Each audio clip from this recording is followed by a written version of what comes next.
Audio Jungle.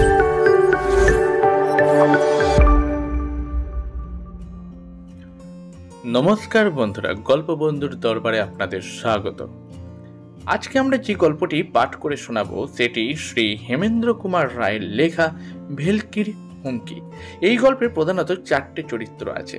কথক, যার কণ্ঠে আপনারা আমাকে পাবেন, এবং তার সঙ্গে সঙ্গে পুলিশ অফিসারের কণ্ঠে পাবেন দেবব্রত মুখোপাধ্যায়কে, এবং যিনি মেন চরিত্র অর্থাৎ গুলে সর্দারের চরিত্রে কিন্তু কণ্ঠ দেবেন অরিন্দম ঘোষ, এবং তার সঙ্গে সঙ্গে একজন পাহারাদার অর্থাৎ প্রহরীর কণ্ঠ আপনারা পাবেন। তো সেই কণ্ঠ কিন্তু দিয়েছেন দেবব্রত মুখোপাধ্যায়। তো চলুন আর বিশেষ দেরি না করে আজকের গল্প আমরা শুনে নিই হেমেন্দ্র কুমার রায়ের লেখা ভেলকির হুমকি।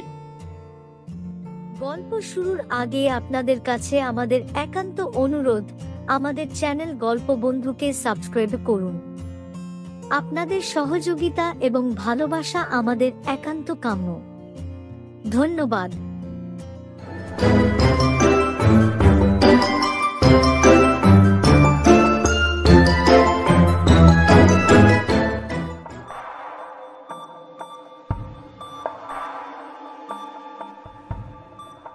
সবাই বলে গুলে সর্দার পিশাচ সিদ্ধ। সে ইচ্ছে করলেই যেখানে খুশি যেতে পারে, যে কোনো পশু পক্ষীর আকার ধারণ করতে পারে, বাতাসের সঙ্গে মিশে যেতে পারে।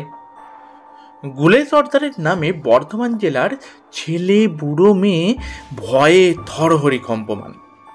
এরকম সাহসী আর নিষ্ঠুর ডাকাতের নাম আর কখনো শোনা যায়নি। সে যে কত লোকের যথাসর্বস্ব কেড়ে নিয়েছিল, কত মানুষের প্রাণ বধ করেছিল, কত গ্রাম জ্বালিয়ে দিয়েছিল, তার আর কোনো হিসেব নেই।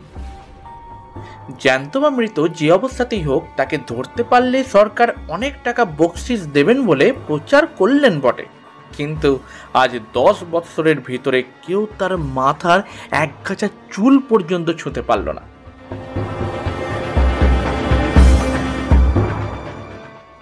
আমার মনেও সন্দেহ হলো, তবে কি সত্যিই সে ভূতের মন্ত্রতন্ত্র কিছু জানে?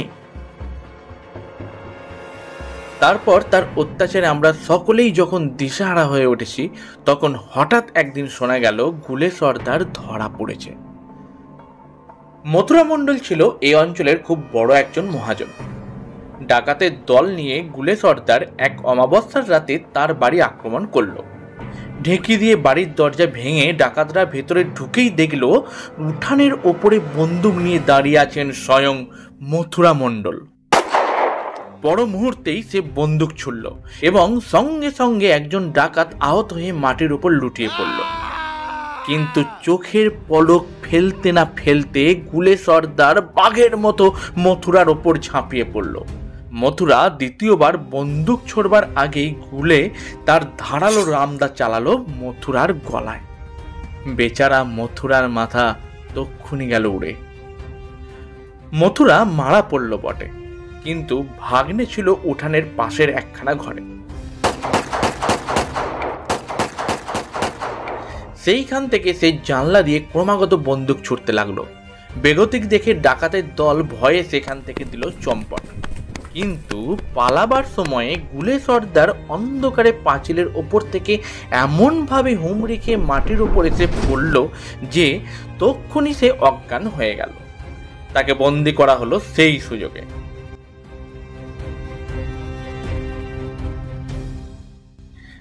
সেখানকার থানার ইন্সপেক্টর ছিলাম আমি। গায়ের লোকেরা গুলে সর্দারকে আমার কাছে ধরে নিয়ে এলো। লোকটার চেহারা কি ভয়ানক!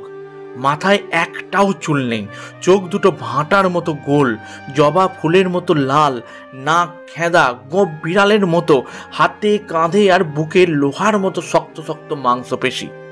লম্বায় সে প্রায় 6.5 ফুট উঁচু, এবং তার গায়ের রং আবলুস কাঠের মতো কুচকুচে কালো। তার গায়ে আর কাপড়ে রক্ত মাখা থাকাতে তাকে আরো দেখাচ্ছিল ভয়ঙ্কর।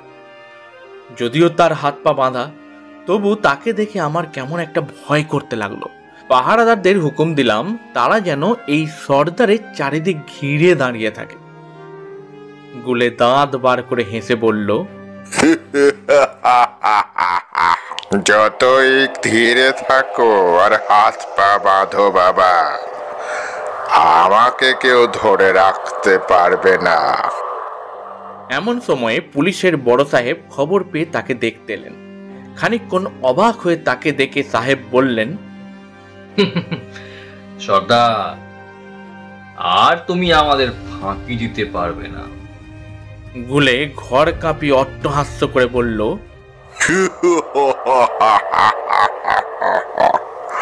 আরে রেখে দাও সাহেব তোমাদের বাহাদুরি। আমাকে ধরে রাখে কে? হ্যাঁ, আমি পাখি হয়ে উড়ে পালাবো। ননসেন্স। এই সেপাই, আসামি কো গারদ মে লে যাও। গুলে আবার অট্টহাস্য করে 2 হাতের বুড়ো আঙুল দেখিয়ে বলল, এই বলে রাখলুম সাহেব, আমি তোমাদের ঠিক গলা দেখাবো।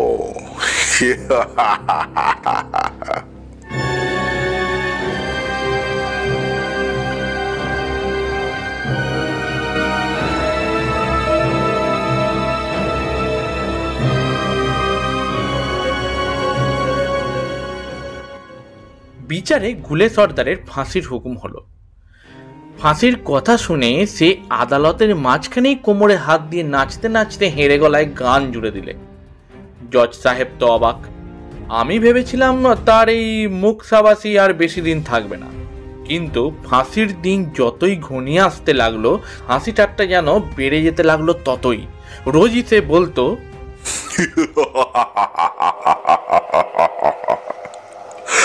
আমার শখ হয়েছে বলি দিন কয়েক জেলখানার ভেতরে বসে জিরিয়ে নিচ্ছি, বুঝলে? কিন্তু ফাঁসির দিন কেউ আমাকে খুঁজে পাবে না।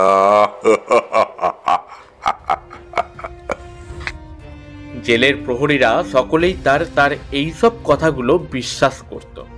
তারা আমাকে বলল, হুজুর, ও বেটা জাদুকর, ও নিশ্চয়ই আমাদের ফাঁকি দিয়ে পালাবে।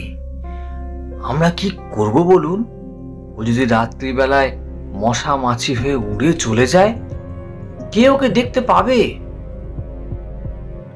বলতে লজ্জা হয়, কিন্তু আমারও মনে কেমন একটা খটকা লাগলো। গুলে সর্দারের ফাঁসির ঠিক আগের দিন আমি পুলিশের বড় সাহেবের কাছে গিয়ে আমার মনের সন্দেহের কথা খুলে বললাম। সাহেব প্রথমে সমস্ত কথায় আমার হেসে উড়িয়ে দিলেন, তারপর বললেন, আরে ওসব বাজে কথা নিয়ে আমার মাথা ঘামাবার সময় নেই। আমি বললুম, সাহেব, আমাদের দেশে কিন্তু ভোজবাজিতে মানুষ উড়িয়ে নিয়ে যাওয়ার কথা অনেক শোনা যায়। আরে এমন ব্যাপার তুমি নিজে কখনো দেখেছো? না, তা না, তবে কিন্তু অনেক ঘটনার কথা আমি শুনেছি। আর গুলে সর্দারি যে রোজ একই কথা বলছে, আর ফাঁসির হুকুম পেয়েও যে এতটা মনের খুশিতে আছে, তা এর কারণ কি?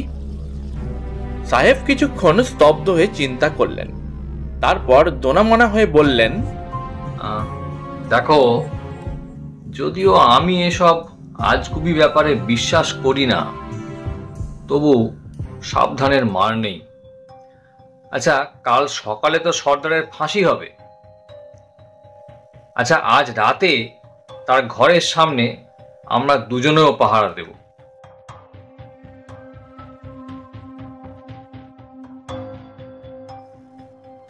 গুলে সর্দার যে ঘরে বন্দি ছিল তার দরজার সামনে আমি আর সাহেব দুজনে দুখানা চেয়ারের ওপর বসে আছি। আমাদের আশেপাশে আরো 2 জন প্রহরী। মাঝে মাঝে শুনতে পাচ্ছি ঘরের ভিতরে বসে গুলে সর্দার প্রাণের ফুর্তিতে তুড়ি দিয়ে গান গাইছে। রাত ক্রমে গভীর হয়ে উঠল। এখন গানের বদলে গুলের ভীষণ নাসা গর্জন শুনতে পাচ্ছি। কাল সকালে তার ফাঁসি, আর আজ সে নিশ্চিন্ত হয়ে নিদ্রা দিচ্ছে। আমার মনটা সন্দেহে কেমন পরিপূর্ণ হয়ে উঠল। কিন্তু ঢং ঢং করে 3টে বেজে গেল, তবু তো অস্বাভাবিক কিছুই ঘটল না। সাহেব কৌতুক হাস্য করে বললেন, বাবু, দেখছো তো একালে ভোজবাজি আর চলে না। আমি আর কিছু বললুম না। নিজের কুসংস্কারের ওপর নিজেরই লজ্জা করতে লাগলো। প্রায় যখন ভোর হয়ে এসেছে তখন সাহেব আর আমি দুজনেই একটু ঝিমিয়ে পড়েছিলাম। হঠাৎ প্রহরীদের চিৎকারে চমকে মাথা তুলে দেখি কয়েকখানা দেওয়ালের ঘুলঘুলির নিচেই একটা ভয়ঙ্কর কালো বিড়াল দাঁড়িয়ে আছে। আমরা সকলেই তার দিকে ছুটে গেলাম। কেউ লাঠি, কেউ বা বন্দুকের কুঁদো, কেউ বা আবার লাথি তুলে তাকে বারবার মারবার চেষ্টা করলাম, কিন্তু সেই আশ্চর্য বিড়ালটা আমাদের সকলকেই এড়িয়ে উঠানের দিকে চোঁচা দৌড় মারল। লুক আউট বলেই পুলিশ সাহেব তার রিভলভার তুলে ঘোড়া টিপলেন। Look out! গুলিটা বিড়ালের পিছনের পায়ে গিয়ে লাগলো। সে আর্তনাদ করে খোঁড়াতে খোঁড়াতে আরো 2-1 পা এগিয়ে স্থির হয়ে পড়ে রইল। আমরা ছুটে কয়েকখানার ঘুলগুলির সামনে গেলাম। সেইখান থেকে উঁকি মেরে দেখলাম গুলে সর্দার ঘরের মেঝের ওপর চিত হয়ে শুয়ে যন্ত্রণাপূর্ণ স্বরে আমাদের লক্ষ্য করে গালাগালি দিচ্ছে। আমি অস্বস্তির নিঃশ্বাস ফেলে বললাম, যাক, আসামি ঘরের ভেতরেই আছে। সাহেব রুমাল দিয়ে কপালের ঘাম মুছতে মুছতে বললেন, থাকবে না তো যাবে কোথায়? ওসব কুসংস্কার আমি মানি না, যদিও প্রথমটায় আমারও সন্দেহ হয়েছিল। গল্পটা এখানেই শেষ করা যাক। বাকি আছে খালি আর দুটো কথা। আজ সকালে যথাসময়ে গুলে সর্দারকে ফাঁসি কাঠে ঝুলিয়ে দেওয়া হলো, কিন্তু তাকে ফাঁসি কাঠে নিয়ে যাওয়ার সময় দেখা গেল তার একখানা পা হঠাৎ ভেঙে গেছে। সে অত্যন্ত খুঁড়িয়ে খুঁড়িয়ে চলেছে।